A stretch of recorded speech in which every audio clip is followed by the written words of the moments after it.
Nós vamos dar início agora a mais um vídeo nosso, mais um material nosso, tá? De continuidade do nosso segundo bimestre. Eu vou chamar esse material de módulo 3 e vai estar dividido em 3 partes, tá? Então, para ficar um vídeo menorzinho, mais fácil de vocês compreenderem, eu vou dividir essa parte do nosso conteúdo em 3 partes. Nós vamos falar hoje sobre a origem da Terra e vamos falar também sobre algumas implicações dessa origem da Terra. Então, a gente vai aí até a parte da estrutura interna da Terra e das implicações da estrutura interna da Terra. Nós vamos começar falando sobre a origem em si da Terra. A gente sabe que a teoria mais aceita atualmente é a teoria do Big Bang. Eu vou deixar para vocês em anexo um vídeo explicando bem rapidinho, de 3 minutos, como que é essa história do Big Bang.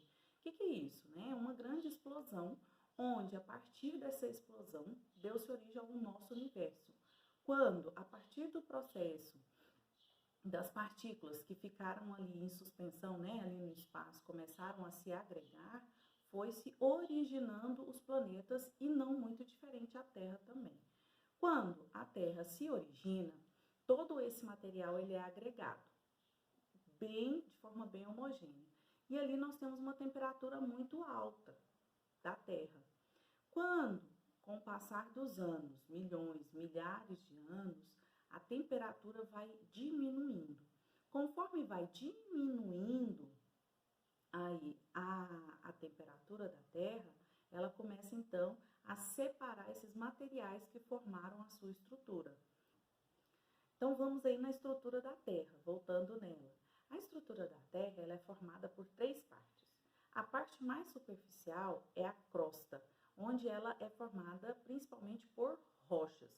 E ela possui uma profundidade de 40 quilômetros, né? Ela tem uma espessura de 40 quilômetros. É a parte da estrutura da Terra mais fina. Depois da crosta terrestre, vem o manto.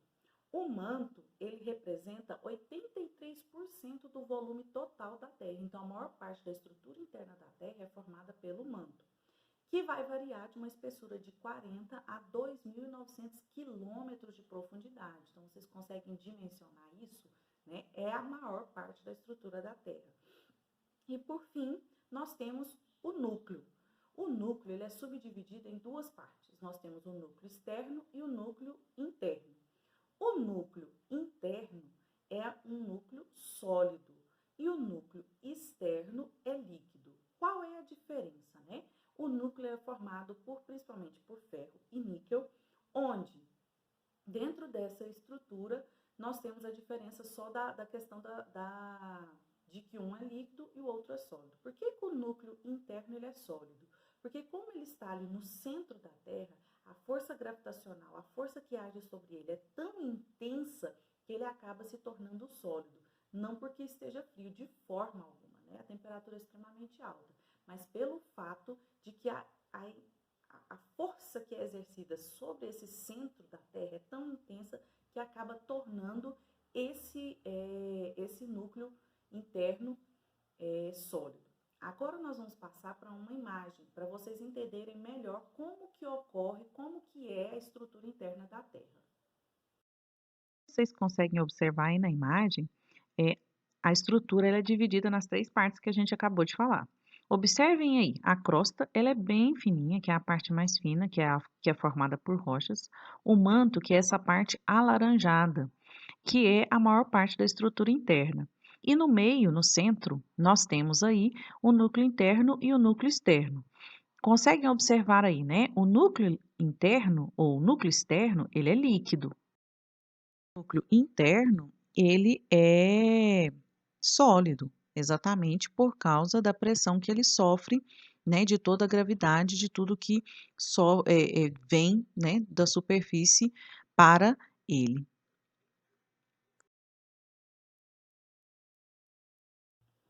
Bom, agora que a gente já entendeu sobre a estrutura interna da Terra, nós vamos entrar numa outra parte do nosso conteúdo que fala sobre as placas tectônicas e o movimento que elas realizam. As placas tectônicas, elas ficam na parte interna da Terra, abaixo da litosfera. Essas placas tectônicas, elas acabam se movimentando, se deslizando. Ao passo que elas se movimentam, elas também arrastam a crosta terrestre. Quando ocorre esse arraste da crosta terrestre, nós temos diversas consequências que nós vamos falar logo em seguida. Mas, principalmente agora que nós vamos falar, é que a partir da descoberta da existência dessas placas tectônicas, percebeu-se que existia uma teoria. Que teoria é essa? É a chamada teoria das placas tectônicas. O que essa teoria diz? Então, Wenger, que é o criador da teoria, disse o seguinte, observou-se o seguinte, que todos os continentes estavam unidos em um único continente que é chamado de Pangeia. Quando e com o passar dos milhares e milhões de anos que essas placas se movimentavam, ocorreu uma separação desses continentes. Quando ocorreu a separação desses continentes, como que a gente consegue comprovar isso? Com o encaixe, por exemplo, muito perfeito, praticamente, do Brasil, né, da América do Sul com a África, a existência de fósseis que foram encontrados em continentes como a África e também a América, rochas semelhantes que estão em continentes diferentes. Então, a teoria das placas tectônicas, ela diz que todos os continentes já formaram um único continente, que era denominado de Pangeia, e que a partir do movimento da placa tectônica, esses continentes se separaram. Vou deixar para vocês um vídeo logo em seguida mostrando como que ocorre essa separação desses continentes, como que essa teoria é explicada. Uma outra comprovação que nós temos em relação à teoria das placas tectônicas é a questão da dorsal mesoatlântica. O que é a dorsal mesoatlântica? A dorsal mesoatlântica é uma cadeia montanhosa que fica no fundo do Oceano Atlântico. Ela tem 84 mil quilômetros de comprimento e 1.000 quilômetros de largura. Vocês conseguem dimensionar isso? Mas como assim, professora? Dentro do oceano? Sim. Então, dentro do Oceano Atlântico existe uma cadeia montanhosa, que ela se originou exatamente onde rompeu ali as placas tectônicas, de onde se separaram esses dois continentes, que são a América e a África. Então, a existência da dorsal mesoatlântica também é uma prova, né, dessa teoria, que é a teoria das placas tectônicas. Observem na imagem que mostra principalmente o continente americano e o continente africano. Observem que entre os dois continentes existe uma mancha acinzentada. Essa mancha acinzentada é exatamente a dorsal mesoatlântica. Gostaria que vocês observassem o tamanho dela. Então, é a cadeia montanhosa que existe no fundo do oceano, né? Que a gente acabou de falar sobre isso. Então, é para vocês notarem a grandiosidade do que é essa dorsal mesoatlântica. Como nós estávamos falando da teoria das placas tectônicas, a gente consegue perceber o quê? Que essas placas se movimentaram para que os continentes se separaram. A verdade é que essas placas continuam se movimentando e se movimentaram de forma muito intensa por muitos momentos da história da superfície terrestre do nosso planeta. Alguns exemplos, né? Quando essas placas se movimentam, elas acabam gerando, como é que eu posso dizer, consequências.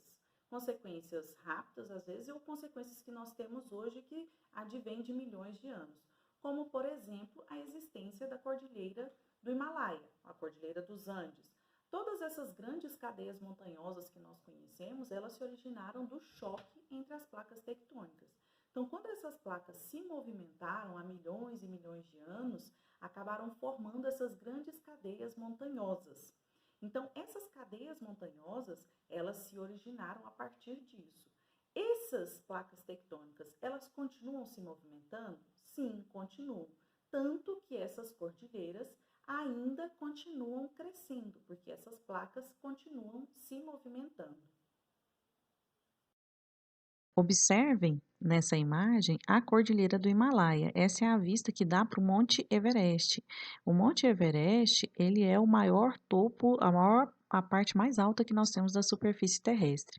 Imaginem que o que vocês estão vendo se originou a partir do choque das placas tectônicas, que ocasionou o dobramento da superfície terrestre. Essas grandes dobramentos, e a gente vai falar sobre isso depois, continuam crescendo, continuam aumentando a sua altitude. Bom, o movimento dessas placas, elas não acontecem de forma igual, elas se movimentam de diferentes formas. Conforme essas placas se movimentam, elas podem gerar grandes consequências.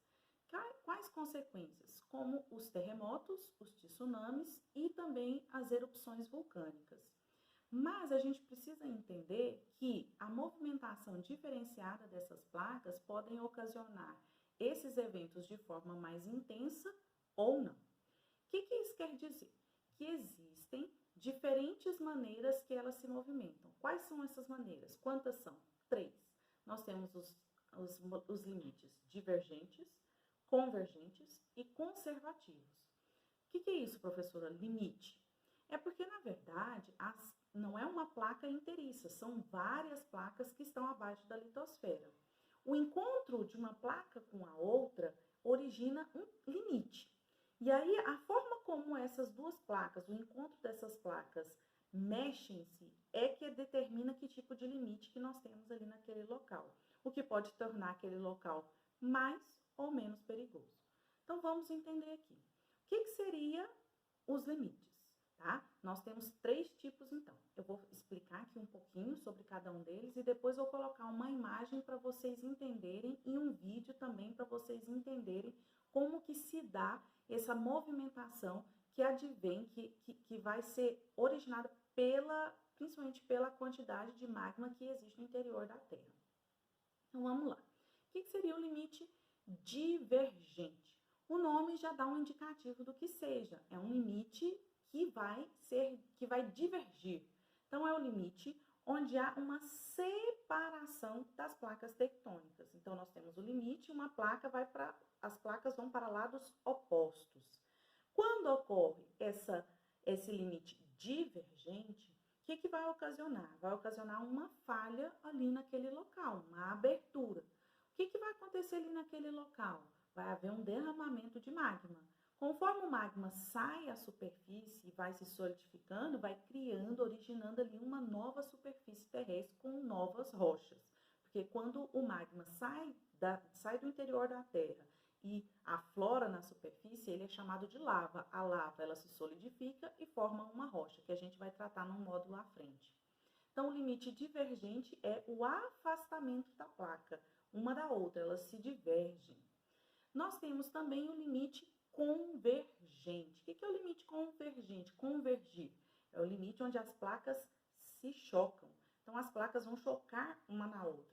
Quando elas se chocam, tem uma que é mais pesada, que acaba que vai subir nessa mais leve e vai acabar erguendo a superfície terrestre.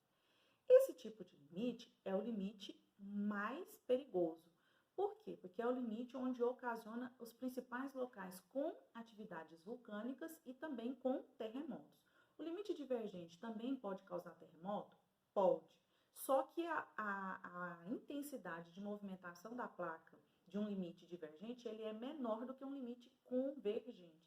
Então, quando a placa se choca ali naquele local onde tem esse tipo de limite, nós vamos ter a liberação de uma energia muito grande, o que acaba chacoalhando, né, movimentando a superfície terrestre e que acaba originando os terremotos e também fazendo com que os vulcões entrem em erupção. Depois, no vídeo que vocês vão ver logo em seguida, vocês vão entender melhor isso.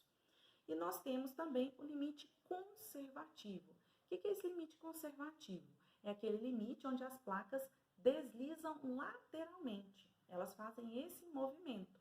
Quando as placas deslizam lateralmente, não vai haver, por exemplo, um local onde vai sair o magma, né? A placa não vai chocar, mas ela vai deslizar. Isso pode gerar um terremoto? Com certeza. Esse não é o limite mais perigoso. Por quê? Porque às vezes a placa não está não consegue liberar tanta energia, por exemplo. Então, às vezes, não consegue gerar um terremoto muito intenso, mas pode sim gerar um terremoto. O limite mais perigoso é o limite convergente. Então, o limite divergente é onde ocorre o deslizamento da placa. Esse limite divergente, existe um local na Terra, né, que é muito famoso, que chama a falha de St. Andrews. Vou deixar para vocês uma imagem no final aqui da explicação. O que é essa falha de St. Andrews? É um local da superfície terrestre onde é possível ver, né, porque o limite ele aflorou na superfície terrestre. Então, ali a gente tem um limite divergente, onde há o deslizamento da placa. Fica nos Estados Unidos, onde ali já houve um terremoto muito forte na década de 70, se eu não estiver enganado, década de 30, não me recordo a data, e que ali há muito tempo não ocorre um terremoto, mas que sabe-se que é um local onde está armazenando muita quantidade de energia e que o dia que ocorrer ali um terremoto será de uma magnitude muito alta, pela quantidade de energia que tem acumulado naquele local. Então, vou deixar uma imagem para vocês terem uma ideia do que é ou de como é aí essa falha de St. Andrews. Observe nessa imagem agora, meninos, que nós temos as três representações dos tipos de falha, né, dos tipos de limite de placas tectônicas. Nós temos a transformante ou a conservativa, que é onde as placas deslizam-se lateralmente, observem aí a indicação pelas setas. Nós temos a divergente, que é a separação dessas placas, abrindo um espaço para o derramamento do magma. E temos também a placa convergente, o limite convergente, onde as placas se chocam e a mais pesada mergulha sob a menos pesada, ocasionando aí, principalmente por essa falha, os terremotos mais fortes, né? Os locais onde tem a maior quantidade de terremotos e também de atividade vulcânica. A imagem de agora, como eu já tinha mencionado para vocês, essa é a falha de St. Andrews, que é um limite conservativo, onde há o deslizamento da placa. É o único lugar do mundo que é possível ver isso na superfície terrestre. Agora, nessa imagem, vocês vão ver como funciona a movimentação das placas tectônicas. Então, do núcleo vem a força do magma, que faz com que elas se movimentem. Nessa primeira imagem, vocês veem um limite divergente, onde as placas se afastam. Nessa outra, vocês veem o limite convergente, tá?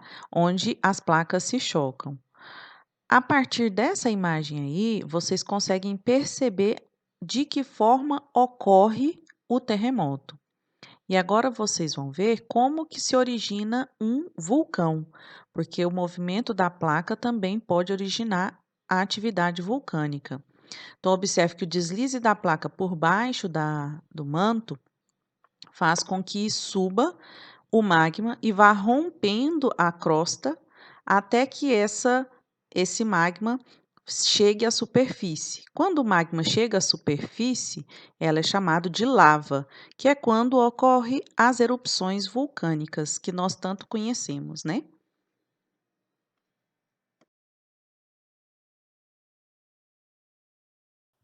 Bom, como eu disse para vocês, que existem muitas placas, que as placas se romperam.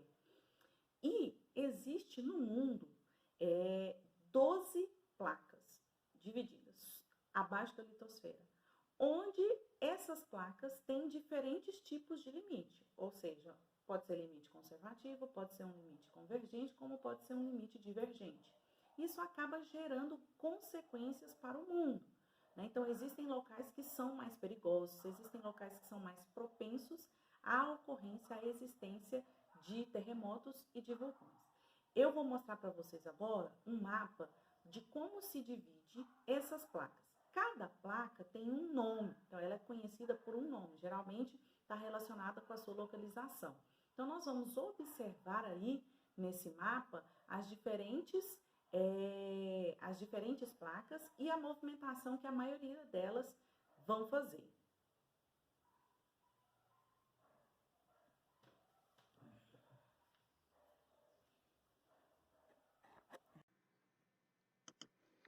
Observem agora esse mapa com as diferentes placas que nós temos no mundo. Ao todo, elas são 12 placas.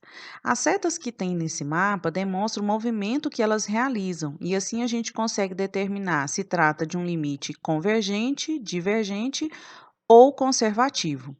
O Brasil encontra-se no centro da placa sul-americana e faz divisa principalmente com a placa de Nazca e com a placa africana. Com a placa de Nazca, ele possui ali um limite divergente e com a placa africana é um limite divergente. Sendo assim, o Brasil não há uma grande ocorrência de terremotos. Existem, mas é em menor quantidade. Por quê? Porque como nós estamos no meio da placa, até que a energia propagada pelo movimento das placas chegar até o Brasil, ele chega de forma branda. E isso só vai acontecer com o limite com a placa de Nazca. Com a placa da africana, isso não vai acontecer. Tá? Então, aqui o Brasil tem terremoto, mas são terremotos bem brandos e quase imperceptíveis. Mas quando a gente observa, por exemplo, lá na placa número 11, que é onde fica a placa do Japão, que também vai estar de encontro com a placa do Pacífico, na verdade, há vários encontros de placas nessa região, é um local onde há uma grande quantidade de terremotos. Essa parte da placa indo-australiana, que é a placa 9, é também um local de extrema quantidade de vulcões, é conhecido como Círculo de Fogo. Então, nessa região, por quê? Porque aí são placas que se movimentam de forma convergente. Então, em locais onde há esse tipo de placa, nós temos uma quantidade, uma movimentação muito maior. Bom, gente, como vocês perceberam, essa questão das placas tectônicas, ela influencia muito na nossa sociedade. Para nós, Brasil, nem tanto, né? Que eu acabei de explicar para vocês. Nós não sofremos tanto com essa questão dos terremotos por causa da nossa localização, mas é algo que é preocupante para determinados locais. Bom, nessa aula de hoje, a gente trabalhou sobre a origem da Terra e sobre a questão das placas tectônicas, o movimento que elas realizam e a consequência que isso traz para a humanidade. Na próxima aula, a gente vai começar a trabalhar sobre a questão física da superfície terrestre. Então, a gente vai ver o que molda, o que transforma a superfície, os tipos de relevo. E também vamos trabalhar sobre as rochas, tá? Então, esses são os nossos próximos passos para as próximas aulas. Eu espero que tenha ficado claro para vocês, não tenha ficado tão confuso. Tentei, né, colocar alguns vídeos, algumas animações aqui para poder ajudar vocês nesse processo. Vou deixar material anexado para vocês. Hoje eu não vou deixar atividade, então hoje é só conteúdo.